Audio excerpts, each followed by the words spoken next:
Soki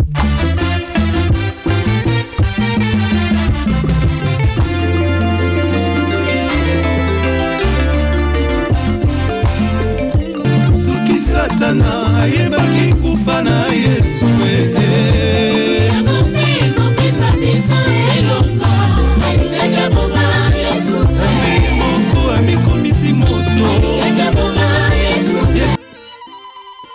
L'évangile du temps de la fin avec Pasteur André Weshi. Bien-aimés du Seigneur Jésus-Christ dans le monde à travers le Congo, que la paix et la miséricorde vous soient données de la part de Dieu notre Père et du Seigneur Jésus-Christ notre Sauveur. Le Seigneur Jésus-Christ dont je suis serviteur m'a confié un message sur « Pose ton offrande sur ce rocher ». Mais bien avant d'écouter cet enseignement, je vous convie à faire avec moi une courte prière. L'Éternel, le Dieu des armées célestes, nous venons en ta présence en ce jour pour écouter cet enseignement sur l'appel lancé aux hommes de poser leur offrande sur le rocher et que tu nous enseignes que symbolise l'offrande et que symbolise aussi les rochers pour que nous ayons la connaissance et cette connaissance qui va sauver nos âmes pour que nous héritions la vie éternelle en Jésus-Christ notre Seigneur Sauveur. Amen.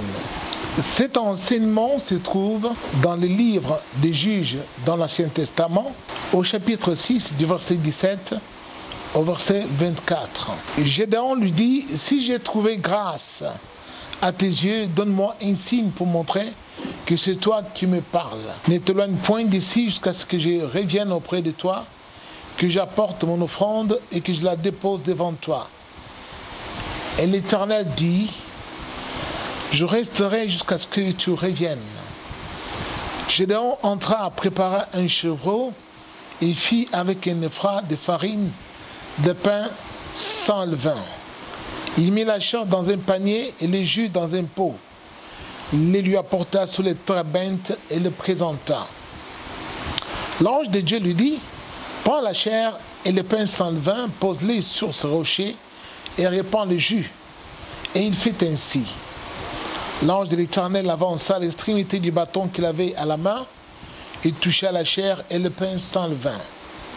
Alors il s'éleva du rocher un feu qui consuma la chair et le pain sans levain. Et l'ange de l'Éternel disparut à ses yeux.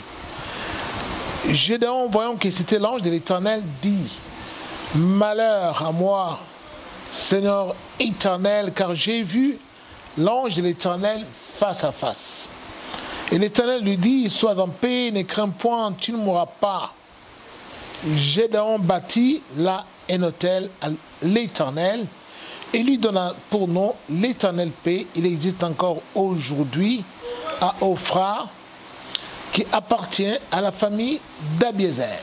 Bien-aimés du Seigneur, nous avons toujours dit que l'Ancien Testament contient les images des choses qui devaient être accomplies ou réalisées lors de la Nouvelle Alliance dans le Nouveau Testament.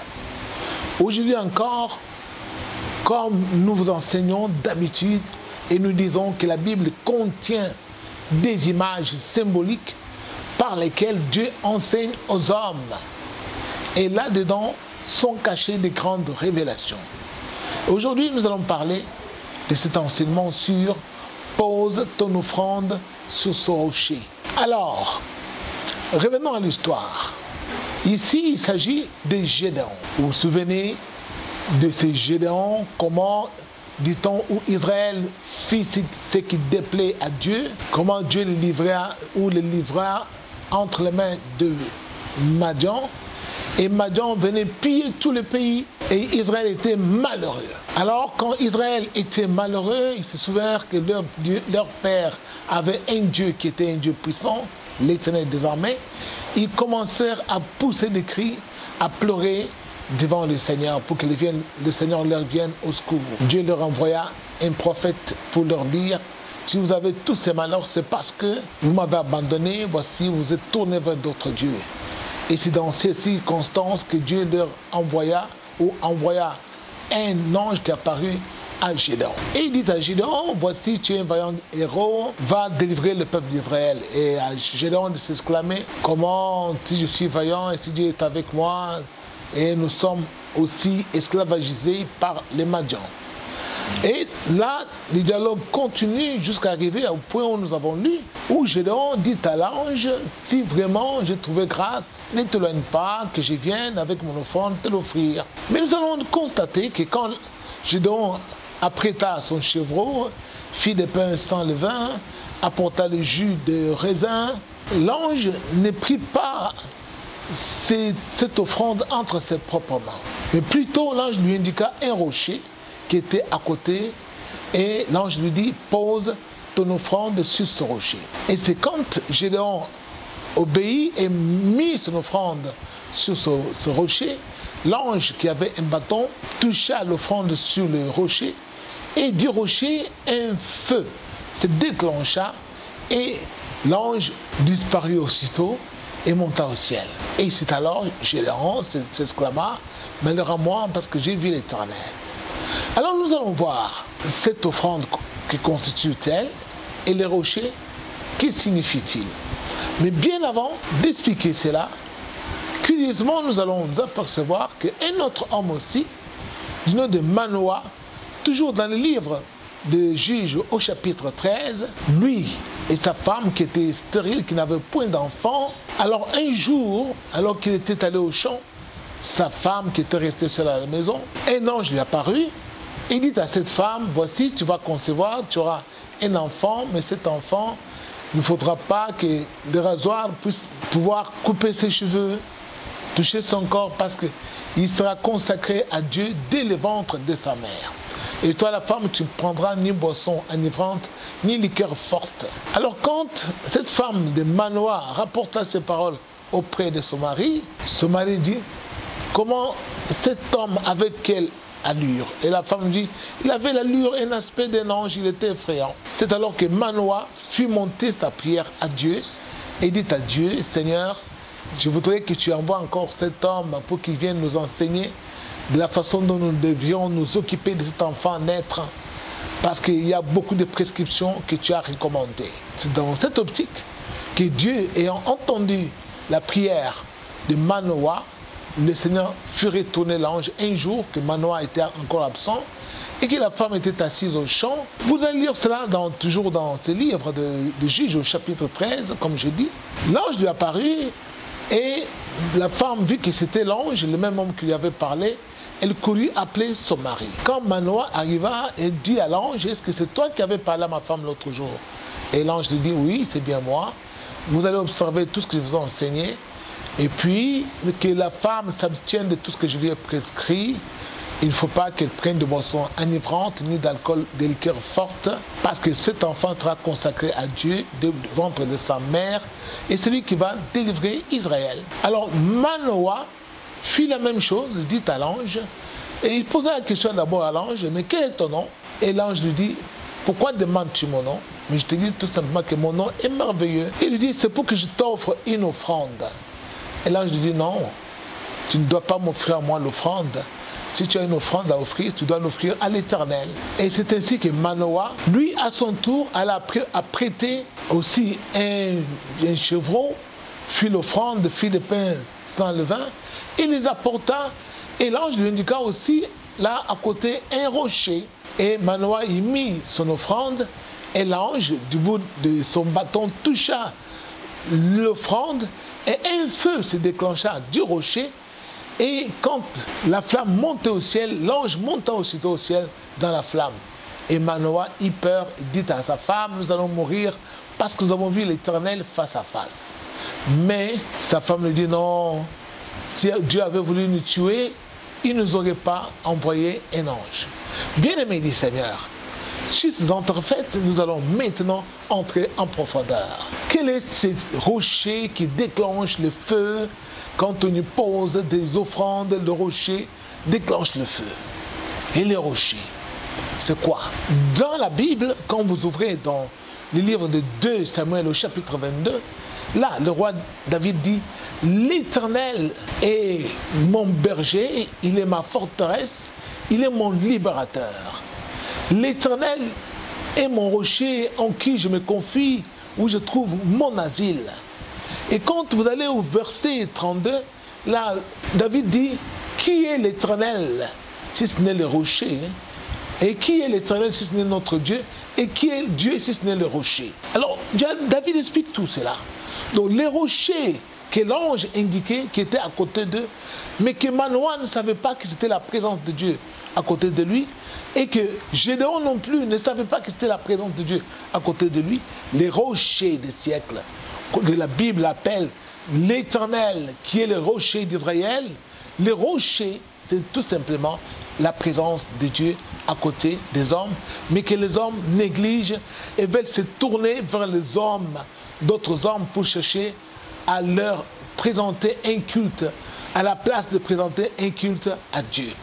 Alors l'offrande, vous savez vous tous, que quand Jésus dit, lorsque tu es au temple voulant présenter ton offrande, c'est-à-dire tu te souviens que tu as un problème avec ton semblable, retourne et va d'abord chercher la réconciliation. Quelle est l'offrande dont parlait Jésus? C'est la prière. Donc la prière, c'est une offrande que nous présentons à Dieu. Tout homme qui se met à genoux, qui s'incline devant Dieu pour lui parler, pour louer Dieu avec des paroles d'action de grâce, cette personne présente une offrande avec des lèvres pures. Alors, bien-aimés du Seigneur, voyons maintenant tout cela, résumons un peu. Les hommes ont abandonné les rochers et se sont tournés vers d'autres hommes, cherchant à les diviniser à la place de Dieu et à les considérer comme des surhommes. Mais alors qu'un ange peut paraître comme un envoyé de Dieu, tout simplement, il peut être un pasteur, un évangéliste, un apôtre, canal par lequel Dieu se manifeste, mais cet ange s'en ira. Mais les rochers étaient restés à côté de Manoah et les rochers étaient restés à côté de Gédéon.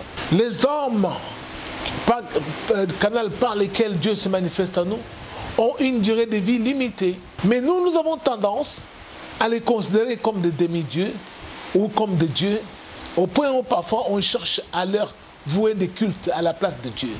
Non. Aujourd'hui, nous devons nous tourner vers le rocher. Jésus est arrivé, a dit, voici à qui est semblable l'homme qui écoute mes paroles et qui les met en pratique. Il est semblable à un homme qui a bâti sa maison sur le rocher. Alors, la pluie est tombée, les vents ont soufflé, les torrents sont venus se jeter contre cette maison. La maison n'est pas tombée parce qu'elle était bâtie sur le rocher. Tandis que celui qui écoute mes paroles, qui ne les met pas en pratique, il est semblable à un homme qui a bâti sa maison sur le sable. Et quand les vents soufflent, quand les torrents viennent se jeter, alors cette maison va s'écrouler, sa ruine sera grande, parce qu'elle n'était pas bâtie sur le rocher. Le rocher, c'est la parole de Dieu. C'est Dieu qui est la parole. Nous devons fonder notre foi sur la parole de Dieu. La parole de Dieu est éternelle. Jésus a dit, le ciel et la terre passeront, mais mes paroles ne passeront point. Nous devons nous tourner vers la parole de Dieu, plutôt que se tourner vers les hommes, canal par lesquels Dieu nous apporte parfois la parole de Dieu. Et nous pensons que ces hommes peuvent nous apporter le salut. Non, c'est la parole de Dieu. C'est Dieu lui-même qui est capable de nous sauver. Souvenez-vous, l'apôtre Paul enseignant aux Corinthiens, leur disant, nos pères ont bu à ces rochers qui les suivaient dans le désert. Ils se sont abreuvés d'un breuvage spirituel. Et ces rochers qu'ils suivaient, c'était le Christ. Jésus-Christ est le même hier, aujourd'hui et éternellement. C'est lui qui nous donne la vie. C'est lui qui nous sauve. Mais nous sommes détournés de lui. Nous nous sommes attachés aux hommes à la place de Jésus. Et nous voulons même que les hommes prient pour nous, fassent tout pour nous. Mais nous-mêmes, nous ne prions pas ces dieux-là. Nous n'adressons pas des prières à Dieu, nous adressons des prières à d'autres divinités, à des hommes qui sont déjà décédés, et nous leur demandons de prier pour nous. Mais nous devons entrer dans le lieu très saint, parce que Dieu nous a ouvert la porte, et cette porte, c'est Jésus-Christ, c'est le rocher, c'est lui que nous devons invoquer à chaque instant, et c'est lui qui a été enseigné comme le rocher de notre salut, par tous les apôtres, et c'est celui qui vous apporte en ce jour les rochers qui est là, que les hommes négligent. Ils se tournent vers les hommes qui sont passagers, qui ont une durée de vie limitée, au lieu de s'attacher à la parole de Dieu, qui est éternelle, parole de Dieu qui est le rocher immuable. Et quand on se confie en cette parole, on ne sera jamais ébranlé dans sa foi, on ne sera jamais confus, parce que Dieu sera toujours en permanence à côté de nous, nous accompagnant au fil des temps, au fil de notre séjour sur la terre. Pourquoi? Parce que nous faisons ce qui lui est agréable. Mais quand nous faisons ce qui est mauvais, nous ne savons pas que le rocher est à côté de nous. Le rocher nous attend ce matin et vous invite à vous lui adresser des prières et lui-même sera capable de vous donner la solution et il va vous prendre sous sa protection. Que Dieu vous bénisse. Merci beaucoup et à la fois prochaine. Dis-moi Jésus, dis-moi Jésus, Jésus, j'avais entendu parler de toi, que tu étais mort sur la croix pour moi. Lazare, sors, Lazare,